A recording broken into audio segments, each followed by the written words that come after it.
Good evening. I'm Mahesh. I born in 1979. Maybe I'll be here up to my death, maybe 2030 or 40 if the world exists.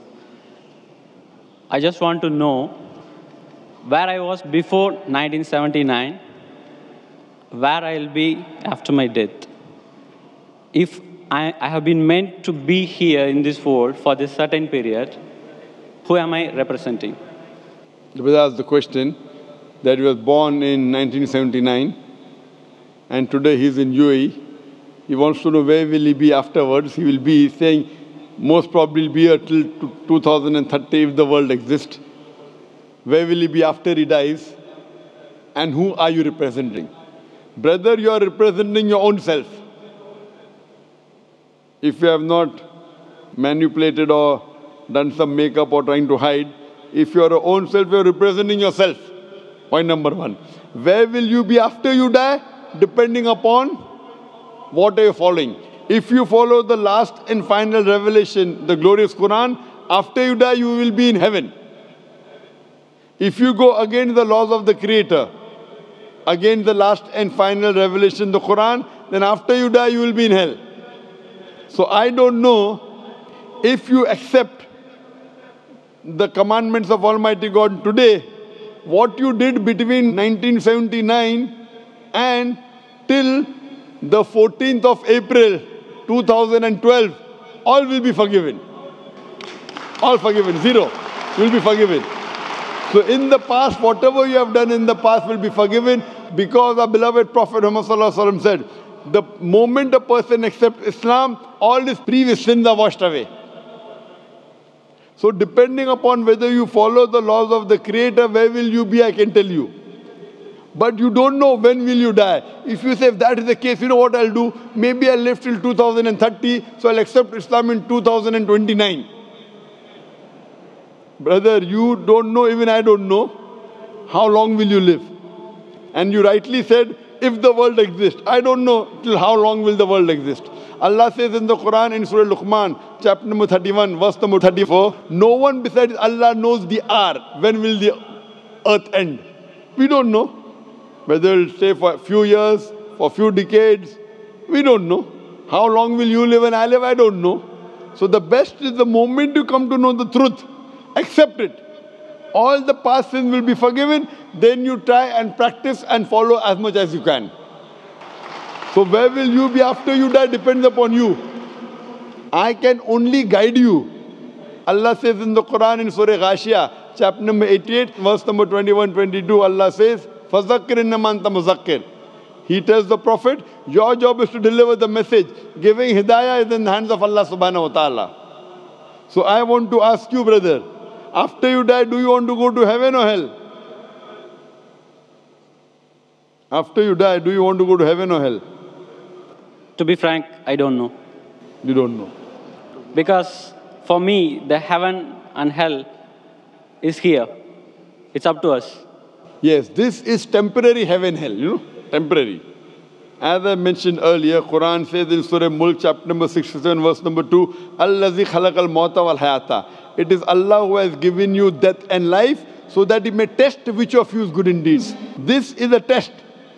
And an average man lives in this world for about 70 years, 60 years. Some die at the age of 20, some 50, some live for 100 years. Average maybe 60 to 70 years. So this is temporary phase. The next life is eternal. So you say heaven and hell is here. And then if you try to make this life heaven by going after luxury, enjoying life, drinking alcohol, your next life becomes hell. Because Quran, Allah says in Surah Hud that those who want this world, Allah will give you this world but will not give you in the next life. Those who care for next life, Allah will give you next life, also this life. So as a businessman, if someone tells you that I will give you little trouble, difficulties for the 70 years, next life eternal, unending, always pleasure. So this life is 0.00001% of the next life. As a businessman, you wouldn't mind saying, okay, I don't mind trouble in this couple of, small percentage. Like before the examination, you struggle, you stay awake, you don't sleep, or you sleep less. and then you appear for the examination. So that few days before that you struggle and you study, so that in future it is good for you. So similarly, brother, this life is a test for the hereafter. If you're a Hindu, if you're Mahesh, and if you believe in the Hindu scriptures, same the Veda says. If you read Rig Veda, book number 10, chapter number 16, verse number 4 to 5, talks about Punar Janam. Punar means next, Janam means life. Same thing what the Quran says about next life. So this life you come, and there's next life. Being born, dying, cycle of birth, rebirth is not mentioned in the Vedas. It talks about Punar Janam means next life, which is there in the Quran. So a really good person would think about, as a better businessman, that the next life is multiple times. Multiple, keep on multiplying. This life is a small, negligible 0.0001% compared to the next life. So as an intelligent person, you wouldn't mind taking trouble in this life so that your next life becomes paradise and heaven. So, brother, would you like in the next life to go to heaven or hell? Brother? Yes, sir. Would you like to go in the next life into heaven or hell? No, sir. I don't think I will be having a next life, because if I am going to have a next life. Do you believe in the Hindu scriptures? Yes, sir. You believe? Do Not you believe in the Vedas? Scriptures, some of the points. Do you believe in the Vedas? Yes. I don't know big about the Vedas. But you believe it to be sacred, correct? Sorry? Do you believe it to be from God? No, I feel I am God. You are God. All are God. That's what Hinduism says. Aham Brahmasmi. What is the definition of God?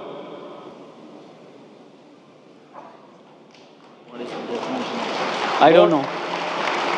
I am God, you are God. What is the definition of God? I don't know. That means you don't know, I don't know. I know myself. Okay. You say you are God, I am God. We are all a part of God. I am asking you what is the definition of God, and you say I don't know. Are you talking English or what? I'm talking English. What is the definition of God? I cannot define, sir. Just I can feel. So without defining, you're saying you are God and I am God? But I can realize, sir. God is everywhere in all of us. What we are is God. the definition of God? Then I will say whether God is everywhere, you are God or not. First, give me the definition of God. If your definition of God is only wrong, I said, this is not God what I'm talking about. What is the definition of God?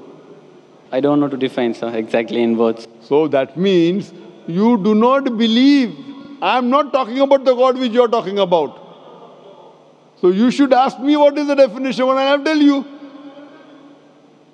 Yes, sir. Can you explain me? If you don't know what you should do, you should ask or not? Yes. So ask me, I will tell you.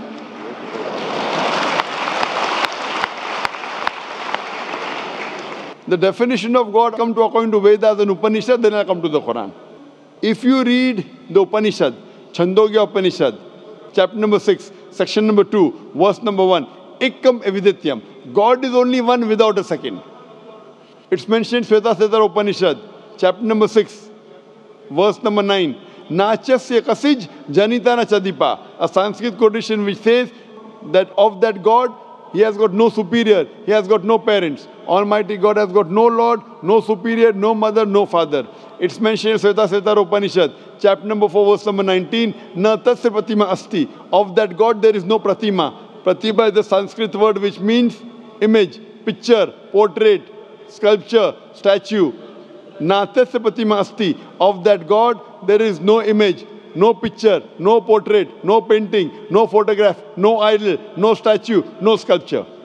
Same thing is repeated in Yajurved, chapter number 32, verse number 3. Na tasya pratima asti. Of that God there is no image, there is no picture, there is no portrait, there is no photograph, no sculpture. Furthermore, it says in the Brahma Sutra of Hinduism, Ekam Braham Devatya Naste, Nina Naste Kinchan. There is only one God, not a second one, not at all, not in the least bit.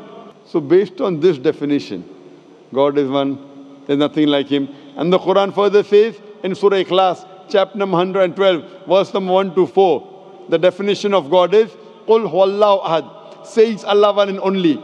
Allahu samad. Allah the absolute eternal. Lam yalid wa lam yulad. He begets not, nor is he begotten. Wa lam yakul lahu kufuwan ahad. There's nothing like him. Qul huwallahu ahad. Say it's Allah one and only. Are you the only human being? Am I the only human being? Yes or no? Yes or no? I'm a human being. Are you the only human being? Only one? No. No. I'm one of the... Qul huwallahu ahad. Say he's Allah one and only. Allahu samad. The absolute and eternal. Are you absolute and eternal? Are you absolute and eternal? No. So how can you be God? I'm not absolute and eternal. How can I be God? Lam yalid wa lam yulad. He begets not, nor is he begotten. Are you begotten? Were you born? Were you born or not? Yeah. So how can you be God? Even I was born. How can I be God? Do you beget? I have begotten. I have got children. Do you have children? Yes. How can you be God?